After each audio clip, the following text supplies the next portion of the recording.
Hey guys, and welcome back to my YouTube channel. Welcome back to my podcast, Sugar and Spice. It's been a long time coming. I've missed you guys. I literally have been thinking about this YouTube channel and this podcast all year. Literally, because I think the last time I posted was about a year ago. And yeah, this is just like us warming up back into it to give you a little debrief.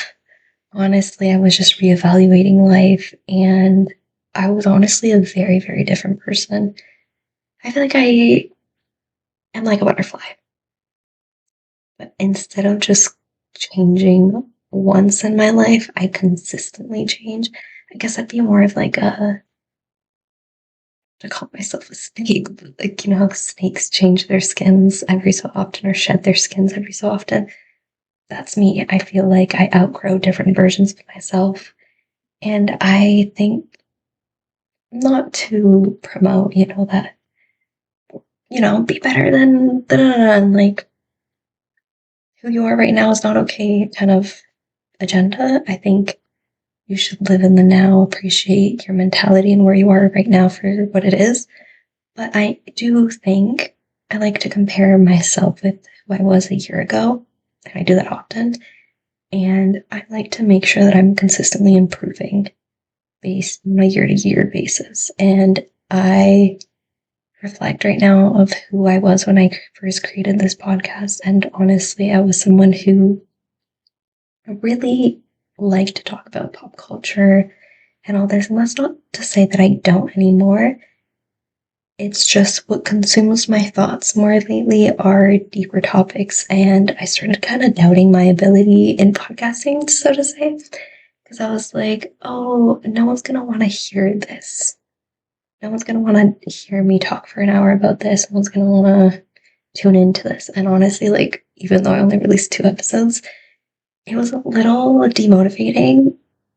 And I don't know why I didn't actually expect this, but I guess I did. Like, some part of me expected that my podcast would take off like that and I'd get like at least like 100 views per video.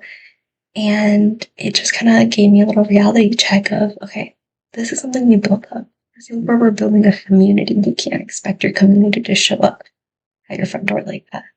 People have to like the clickbait, I guess, and like the topics I'm talking about, and that takes time, of course. So I've just been thinking, and it's something I'm going to get back into.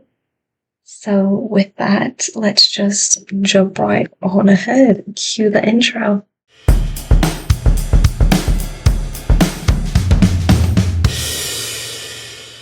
I was even going to get all done up for this podcast because, like, unfortunately in society, it does pay off to look a little bit more put together, hide my blemishes and have a more put together fit. But I said, whatever. This is the time I have. I'm not going to waste. It's like 12 in the morning and I have to wake up at 8 tomorrow. But this is what we're rocking with. So today's topic, or I guess title of the episode, is does he want you or does he want you? Something you could only really tell the difference maybe in the caption, the title, with context of the capitalization, but there is a difference, okay? And we're going to talk about that today. I'm going to talk about my experience first to kind of give you guys like some relational basis, but as someone who has been perceived very differently her whole life by different people, like I feel like if you're into astrology, let's talk about it. Like literally, I love astrology. Some people hate on it, but I just think it's not that crazy to think that there are patterns in the world, especially based on when people were born. I'll say it. I think there's certain energies. The fact that a full moon has been proven to affect our moods and make us more riskier and more risk-taking says something. So I feel like the day you were born, where the planets were that day, the moon phase that day, all of that does shape who you are in a way, or shape the way you see the world in different aspects. I don't think that anyone who was born on the same day, same time, same place is going to be the same person. Because again, I do believe we have free will. And people can take those aspects of, let's say, astrology and kind of convert them into an authentic version of themselves, or they might perceive those aspects in a different way than someone else might, So that's kind of my lens on astrology and horoscopes. Well, horoscopes are kind of different. I like to read them just for fun, but that's just my opinion on astrology. So, why did I call this tangent about astrology? I don't know. Really don't know. But moving on, whatever I was talking about, I think I was talking about being perceived differently in life, and maybe I'm not gonna sit here and say I've been completely authentically myself my entire life, because obviously we go through phases where we grow up in environments and it's not safe to be yourself, and so you kind of have to learn to cope with that and manage that. Like in high school, I'd say uni life though has really brought me out of my shell and like accepted or helped me accept who I am and fully embrace my quirks and being authentically myself, and accepting that doesn't matter if everyone likes me. It's okay if not everyone likes you. You're not like something who's supposed to be mendable, moldable to everyone's liking. You're who you are. And of course, again, like we have to grow and better ourselves, but if people don't like you for who you are, so be it. Like there's so many more important things in this world than wanting to be liked. Being perceived differently growing up. I would say I'm somewhat racially ambiguous. Not everyone would agree on that, but I would say that. Because anywhere I go, people are always trying to guess my ethnicity and they think they have it right, and I hear loads of different opinions. First of all, I often get that I look South Asian, specifically from India. So valid, I won't lie. Like I have very similar features to those beautiful women. I've gotten Portuguese.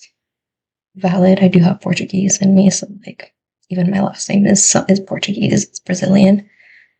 What else have I gotten? I've gotten Middle Eastern. I could see that. I think I've gotten Paki before, which I could see that. With that in mind, people do care about race, apparently, when it comes to dating. I personally don't. I don't think race is a factor that plays when I rule someone as a potential suitor or not, but who they are does. So for me, it's more about what are your values? What are your traditions? What do you kind of expect your future wife to do for you? And what do you do for your future wife? And so I do think that varies upon culture, but I wouldn't say personally I date based off, or I rule anyone off of race. Or even culture. I think it just really depends, because people align themselves with different values from their own culture, so it really just depends on people's values, right? And so growing up in a very white suburban neighborhood where I was like maybe one of 4, maybe 3 brown-skinned people, it was definitely interesting. The other Latinas were a lot more fair than I was, so I was friends with them, but like obviously my experience is going to be completely different from theirs.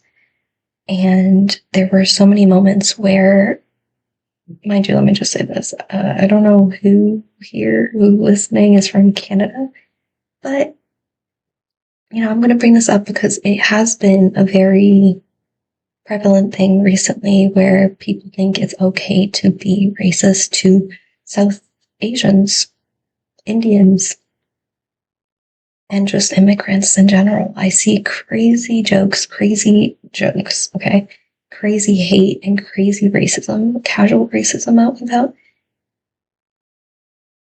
And this is kind of like me putting my 2 cents into it, okay? Everyone, again, going back to the fact that when people first meet me, they don't usually get my ethnicity or race correct the first time.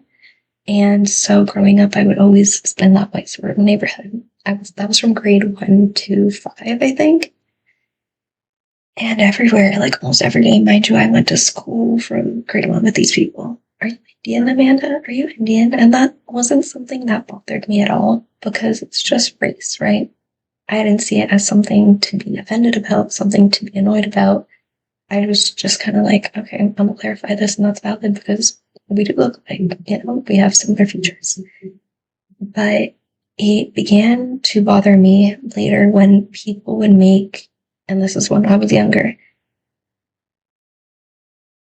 microaggressions and subtle racist jabs, saying things. I'm not even going to repeat what they said. You can assume what they would say.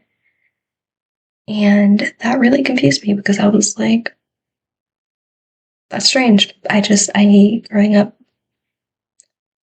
I just never had that mindset, like I was like, I'm not gonna sit here and generalize a group of people because that's stupid. Even from a young age, I was like, that's dumb. You can never generalize a group of people to be something because there's always going to be outliers. And of course, you can say there's a pattern, there's a trend, but not enough. And I understand that's like a natural human instinct where we want to group people into a certain category just because it makes sense in our ordered brain. But it's so close-minded, It's like you can't assume that, obviously. I don't even know what my demographic of viewers are, so I guess this is me finding out. I don't know if y'all are woke like that or whatever, but woke. But growing up, I got mixed reviews, right, on my attractiveness because people who thought I was South Asian, they would say like really nasty things, be like, oh, she probably smells a certain way, or she's probably musty and this and that. And then the second those same people found out I wasn't South Asian and I was Latina from Venezuela, background Venezuela because I was born in Canada, all of a sudden the switch was crazy. Oh my God, like I need a Latina in my life. Like, oh, Latinos are freaky, whatever. Crazy switch for the same person. Mind you, my looks didn't change in a week. And in high school, even less. So I guess that was my first understanding of people wanting you versus wanting you. You know what I mean? I obviously figured out who around me, specifically guys, liked me because of my personality, or once they found out my background and my culture and my values. And that's understandable, Honestly, I think all cultures are beautiful, and the Latin community is such a beautiful culture. I understand why people would see an appeal in that. Very family-based values. Who doesn't want someone who cooks and cleans and whatever, has that ingrained to them? But then, mind you, again, back to the fact that not everyone embraces every value of their culture. Be the first one to say it. I hate cooking, and that's a lie. Because there's different aspects of cooking. I love baking. I like cooking if someone's there to motivate me in a sense where I'm like, let's cook together. But if I have to cook for someone, just like it's expected of me or something, I'm not going to want to do it. That's just who I am. Cleaning, I actually do enjoy cleaning. I relieve stress that way in a funky way. That's only if I'm ever super stressed, because I just think clean environment, clean mind. But so I was just like, these people are liking or wanting me for the idea of me and not for who I actually am. You haven't even taken the time to get to know me and know what my values are. You just assumed. And again, as society does, they're going to assume whatever. But that was just kind of my first hint of people liking me for me versus the idea of me, which is honestly a different paraphrased version of what the caption's saying.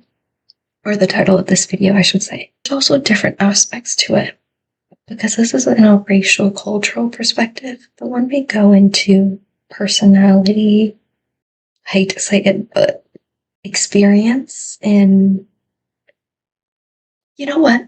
My podcast was originally going to be named Taboo, because I wanted to talk about the taboo things in society that people didn't want to talk about. And all of a sudden, I joined a university club, which does that. And I've just felt like that's where I put my energy into it. But we're going to bring that energy back. Of course, digital footprint matters. But I think a lot of things in society shouldn't be taboo. And then I do think that there are also a lot of things that aren't taboo and people are talking about it freely that I'm like, okay, we have to be aware that children nowadays have unregulated access to internet. I wish it was it wasn't that way, but that's the reality of what we're living in right now. So I don't think people should be promoting two-mans on TikTok so casually and promoting casual stuff like that, because there's just, let's be for real. Let's be for real here. As someone who doesn't participate in hookup culture, I just feel like casualness shouldn't be encouraged when it comes to sexual stuff. Of course, people are going to experiment as they grow up and whatever. I think we should encourage just doing that safely and communicating safely in those environments, but I don't think we should just be like, yep, they're going to do it, so expect it, you know? With that, I'm just going to get something off my chest. I think it is very strange that Sabrina Carpenter sings about what she does to an audience mainly of children. Like, I think if you get an idea of who your demographic is, which it's kind of funky, it's like 20s to like teens and younger. 20s, I mean like 29 to 20 type of range.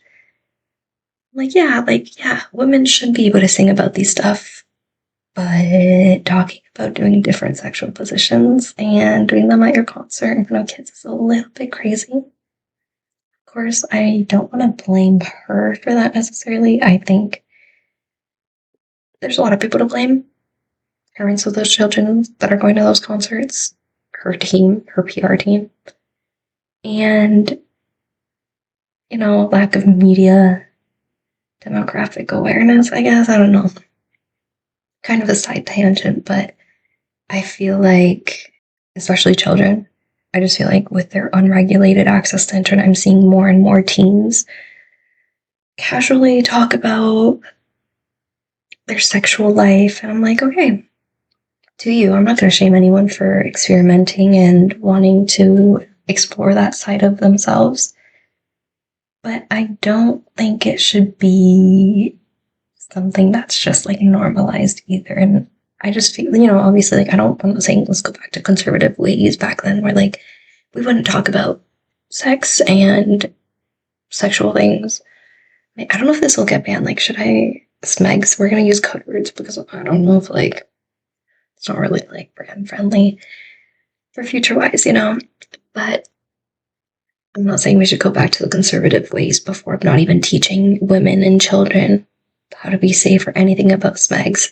I think we just shouldn't be encouraging the casualness of it all. I think we should make mention this is a really vulnerable thing. And honestly, in high school, like I really wish high school teachers could be a little bit more frank. But then I'm like, okay, yeah, I guess that's why we have like the big sisters of the internet and those kind of influencers.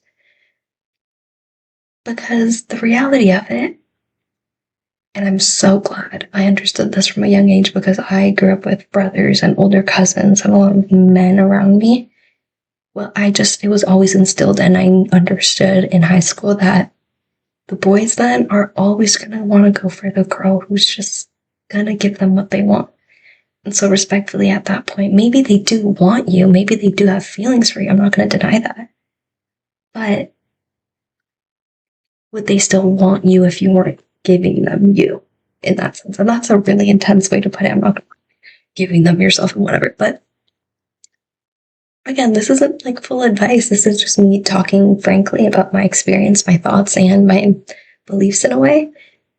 But I do think it's something super vulnerable. I don't think it should be taken that casually because let's be real here. I've heard a lot of experiences and it doesn't seem like the casual ones end up benefiting the girl that much. Like, I'm not here to shame anyone. Do whatever the hell you want to do with your life. Who am I to say don't do it? Honestly, I used to have... That's a different topic for another day, actually.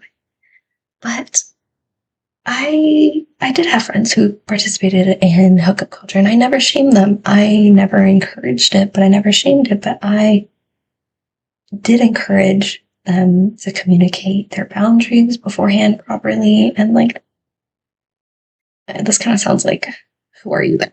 It's like, I care for my friends a lot, you know, I care for my people a lot. I want to make sure that they're safe. And so, yeah, you know, when I notice people doing risky behavior, I'm gonna be like, hey girl, you good there? You like sure everything's good. And so, yeah, honestly, that is part of a reason why I lost some of my friends growing up, or I don't want to say lost. I decided to end that friendship mutually because we just became very different people with very different beliefs and thoughts. Not counting the fact of like casual smags and stuff like that, more so just, you know, I think it really just came down to different values, and it came down to the idea and the notion of friends picking men over you. And I was like, girl, he's not even your boyfriend. Like, that's like a whole different thing, a different topic. Like friends leaving their friends to go with the boyfriend. Hey guys, this is me editing right now, and I just wanted to clarify the issue with these friends was not that I expected them to prioritize me over their boyfriends or whatever. It kind of sounds like that while I'm editing it. The issue was that they were prioritizing D appointments and men that they had just met that night, and I was just like, girl, number one, you're putting yourself in an unsafe situation, and you're putting me and other people in an unsafe situation. That's not okay. And these people didn't see anything wrong with that, so I was like, peace. So yeah, I just want to add that in. My belief is, if you've already made the plan with your friend, why are you going to ditch your friend to go with your boyfriend? If you already made the plan with your boyfriend, why would you ditch your boyfriend to go with your friend, you know? When it comes to prioritizing people, you guys weren't married. Prioritize, I don't know, it's a kind of a difficult situation. It really depends case to case, but I think you have to see who's treating you well and see who makes you happy, truly, and make sure that you're not leaving either party left out, because it's kind of a bad thing to do, and that's kind of a responsibility that comes with being in a relationship, learning how to balance your own life, your social life, and your relationship life, you know? That's also why I feel like people kids get into relationships so early, but again, I'm not one to be like, don't date until you're 20. Like, no. When I have kids, I'm not going to deny them dating. I am going to just clarify to them communication, boundaries, experiences, a whole lot. I have no regrets in not dating in high school, and in a way, like, that's kind of a lie because I did date a couple people, but it wasn't like in a relationship type of sense. It was more talking stages and, you know, like those grade 9 relationships that don't go anywhere. That's what I'm saying. Like, it wasn't like a full deep bond, but I feel like the more long-term you go, it does mature your mind a little bit more when you're in high school, because you have to think for two people. Like, is everything I'm doing respecting the other person, you know? And that's kind of a big thing. Like, that's a lot for a teenager to think about, you know? And like, it could result in arguments, it could result in toxicity, jealousy, trust issues, whatever. So, you know, that's like something, a conversation I think teens should be having. I don't think it should be, again, an expectation. My thing is, I don't think people should expect things from teens, expect things from people in general, because everyone's on their own life path. Everyone sees things differently. And, you know, so be it, let it be. But when it comes to the sexual aspect of it, guys will often go for the girl, guys in high school, because let's be for real. Most of them are horn bugs, okay? At that age, at that moment, their hormones are going crazy. The testosterone is really getting pumped out, which is why they're all going through puberty and growing, and their voices are going deeper, yada, yada, lots of different other things that come with periods. Well, with puberty with men.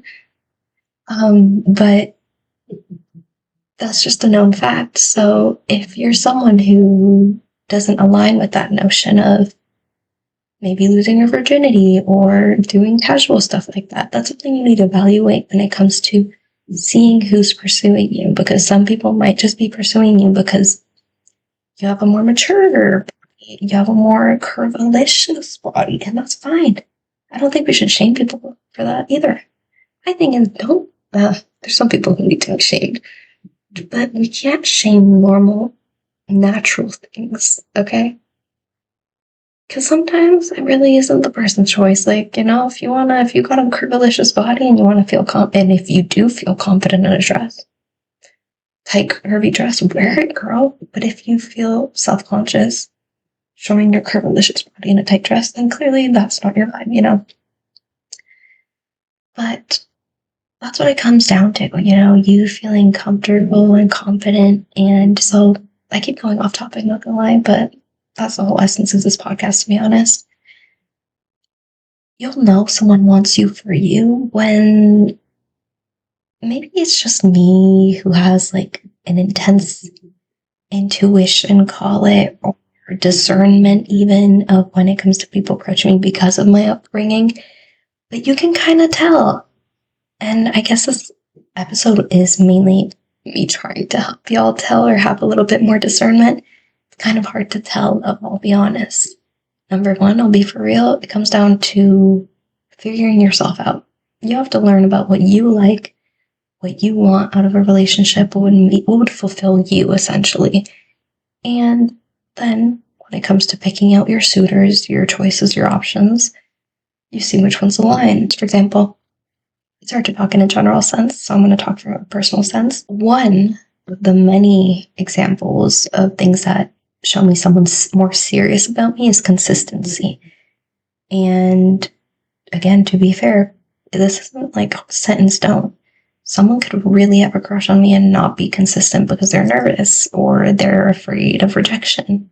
But again, when it comes down to my values and what I look for in someone, I look for someone who's confident. I am not going to stop living my life and doing the things I like to do and wear the things I like to wear because it makes someone else uncomfortable in a relationship. Because you know what? Then we just have different values and it just comes down to that. You value your girlfriend, your wife being more modest maybe, or just, I don't even think I wear that in modest stuff, but if you're someone who gets jealous because of what your girl is wearing, that's a value thing. That's because, respectfully, I think it's a little bit of insecurity from you because there's some deep-rooted issues there. I say you as if I'm like, don't feel attacked, guys. I mean the man, the other person in the situation. It just comes down to a deep-rooted insecurity of not trusting your partner and feeling that that partner will get swayed or taken from you for another guy or whatnot. Or I could understand the perspective of not wanting men to eye you down like candy because I like it low-key.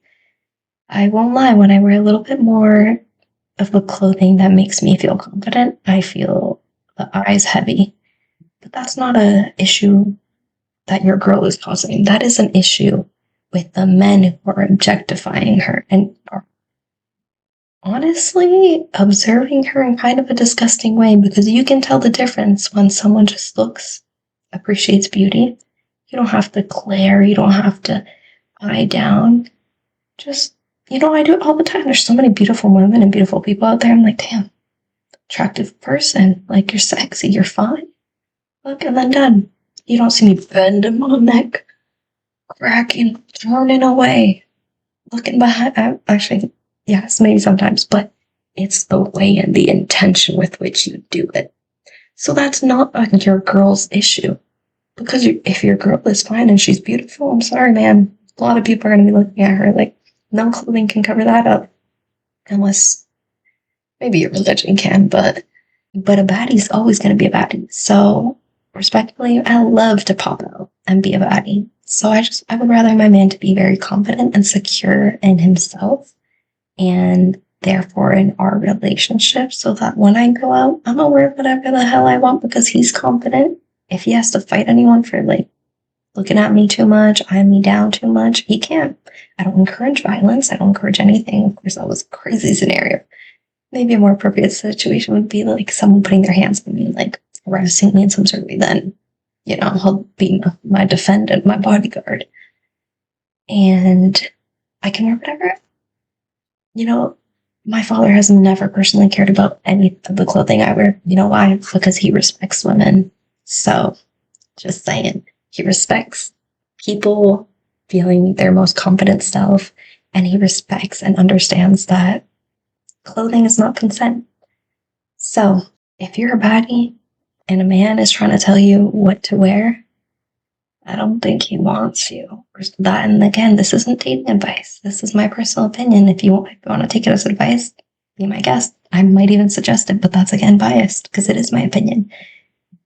I think if you love to dress up, go out like that, and flaunt your shit, and your man is telling you not to, again, a value issue. Guys value very different things, and you value your comfort and confidence, and he values other people's opinions and his own insecurities in a sense. So I don't think he wants you, because if he wanted you and he was secure in himself, etc., he would want you to wear whatever made you feel most confident. He would want you to have a fun night, whatever that means for you, in respect to boundaries in a relationship. So I also think, you know what your person's like into a relationship. So why do you expect that person to change? You don't want them. You want the idea of them. You want the idea of having that person as your person. Because I think relationships aren't about that. Relationships aren't, or shouldn't be, about ownership. I think they should be about sharing life and wanting to live life with that person and wanting to show, or I guess like merge two minds or two visions of the world together. That's the way I see relationships. Maybe I might see it too deeply, but I don't think there's any shame or anything negative in feeling too deeply and seeing things in a different light. I think that is somewhat of a superpower, so to speak. So to say that, you just have a different vision from everyone else, and your view of life is expanded at the end of the day. And in a way, will I say that has limited me in experiencing romantic love? I guess you could say that, but I wouldn't. I would say, sure, it might have limited an aspect of not experiencing romantic love, but anything that I lack in that sense, I fill it up with my own cup. I find ways to romanticize my life the way it is, and seeing the beauty in whatever era I'm living, and doing things I like hanging out with my friends, spending time with my family. I wouldn't say I've lived with a lack of anything from not being in a relationship, because anything I wanted to experience, I decided I was going to experience it, and I experienced it. I also feel like that helped me learn who I was and what I wanted and what I needed in a relationship. Because again, experimenting is all about what life is. You can't stick your life to only doing one thing. The beauty of life is it's yours, and you can do whatever you want with it. You can choose to remain celibate until marriage, and you can choose to experiment with that early on in life. Maybe not too early on, I hope, because I don't think young people should be having kids. I don't think a lot of people should be having kids if you're not emotionally mature. But who am I to say you can't? I don't think being emotionally mature should restrict you from the joy of having kids, but I do think you just aren't well prepared for that. Some people actually. Honestly, I feel like I could have a kid. No, not right now. I feel like I have a lot more maturity to do. If I had to, I would. Things happen, life happens, but I do think it should be avoided until you found yourself mentally, emotionally stable, whatnot. And that's kind of controversial. It's a birthright, but then I'm like, damn, the expenses that come with it, the stress that comes with it, you gotta be real cut out for that. And I feel like a lot of people are not cut out for it, or should take a course or something, emotional maturity, and how to raise a child, because you're raising a person in society. You're not just owning a pet, it's not there for cuteness. got to raise a person with ideals and morals. Anyways, this has become into a crazy side tangent. And so that's why I think the notion or the idea of filling up your cup before or loving yourself before you could love anyone else is so complex, because there's so many different ways you can dissect that statement. And in this episode, I feel like I brought up that quote a lot, but in this episode, if you don't have your cup full in knowing what you like to do, knowing what makes you feel confident, all that, how do you expect someone else to love those parts of you if you're not even fully adamant on living truly to who you are and your own life's expectations, you know? Yeah, in that situation where someone wants to control what you wear, I think they don't want you. They want your body. They want possession of you. They don't want to share that experience with you. They don't want to share and view your soul. And if that's a crazy way to say it, so be it.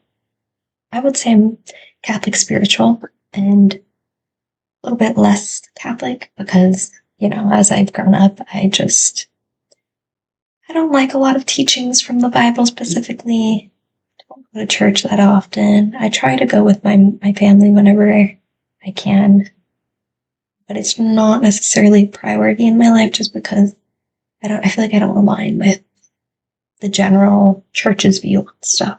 That's why I like to say Catholic spiritual, because I have my own beliefs of what I think God is and other aspects of the universe, but we're getting off topic. Off topic. That's definitely another episode for another day. I really want to do that episode where I talk about religion, though, I'm not gonna lie. Another aspect of how you know whether someone wants you or wants your body, wants the idea of you. That honestly kind of sums it up, though. Like, even though I only gave one example, I feel like it really sums it up into different aspects, because you could apply it in the sense of someone not caring about your interests.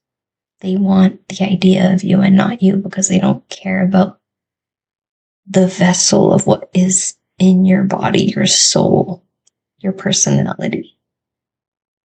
And that's fine. If you're not into that and you're like, they can use me for my body all I want because I'm using them for their body. You know, live your truth, girl. Do whatever you want. If you're getting what you want and he's getting what he's want, everyone's happy. It's a pretty equal exchange, but I just feel like these days I see a lot of, actually, maybe not. Maybe, I don't know. My perspective of it is I see a lot of lover girls that are pretending not to be lover girls and pretending to be okay with going about things on other people's terms. And I really hope that's not the case for a lot of people. But you know what? This episode, this podcast is my way of hoping I'm making a difference in people's lives and hoping whatever I say could be useful to them. And I mentioned consistency. I don't know if I fully mentioned that, but if they're not consistent with showing you love the way you want to be loved, he won't really want you once you guys get attached. And, you know, you can only fake whatever you're faking for so long until real colors show up of like who you are, what you want, what you need in a relationship. So if he really wanted you for you instead of what you could give them at the end of the day, you have to know who you are and what you offer. And find your value in that. Understand that you deserve someone who sees you, someone who supports you romantically the way you would like to be supported, the way you deserve to be supported. And I don't think we should settle. I think we should raise the bar. Period. Thanks for joining this episode, this segment of Sugar and Spice with your host, Mandy Ferri. I might go by mangomandy just because that's like my name on TikTok. But I like the idea of like, I don't like people calling me Mango. Like I get comments like that sometimes. It's like, hey, Mango. valid because like that's the first thing you see on my profile, but like, you know, my name is right there. You could say Mandy or, you know, whatever. But so, yeah, thanks for joining, guys. I hope you enjoyed this week's segment. Yeah, again, this is not this and all my other future episodes are not a reflection of anyone else, but some just ideas I like to bounce off of sometimes. You know, the mind gets curious. Why not talk about it? Why not have an open discussion? You know? But thanks for coming. Thanks for joining. Hope to see you in my next episode. And I hope you guys, oh, wait. Before I go, I forgot to mention that at the beginning, but the song of the week is actually one I've been listening to. I've been really into instrumental music lately, and I've always loved classical music, but the song from Up, this was my favorite movie growing up, and honestly, I think it gave me like crazy expectations for relationships, what to do, but I've been listening to that so much. But when I actually, Nobody by Mitski, oh, she's just so good, and I feel like I've already put her in my song of the week, but maybe this is a sign you should really listen to it again because it's fire. It's so good. I love Mitski. But yeah, little side note, I'm gonna watch Wicked soon. I have my tickets. I'm gonna cry a lot. Don't know when the next time I'm gonna record an episode because I have a midterm. This upcoming in 7 days, 6 days now. And then I'm watching Wicked, so maybe I'll do a December Christmas edition. I'm gonna aim for one episode a month. I obviously want to do so much more because why not? But realistically, with my schedule and all the extracurriculars I'm doing this year, it's looking like once a month. Can't wait to chat with y'all later. Thanks for watching Sugar and Spice with Mandy Ferri. And if you're still watching, even with the countless times I've tried to end this episode, let me tell you, we have some exciting things coming up this December. This episode's probably going to be released on like December 5th, likely. And starting December 14th, I'm going to be doing 12 days of Podmas. I'm not fully sure if that's what we're going to call it. We're kind of improvising along the way. I have each episode planned out for every single day, so I'm going to pre-record them and try to post them along starting from the 14th up to Christmas Day, the 25th. We have a lot of exciting topics, a lot of controversial topics, reflection, some self-help, confidence tips. We have a lot of things coming for this end of the year, but it's kind of my Christmas gift to y'all as a way to kind of make up for the fact that I haven't posted in a year. Stay tuned for that. It will be starting December 14th, I believe. Let me check. Yes, December 14th is when we are starting it. So put your alarms on, keep y'all's countdowns going, and stay tuned.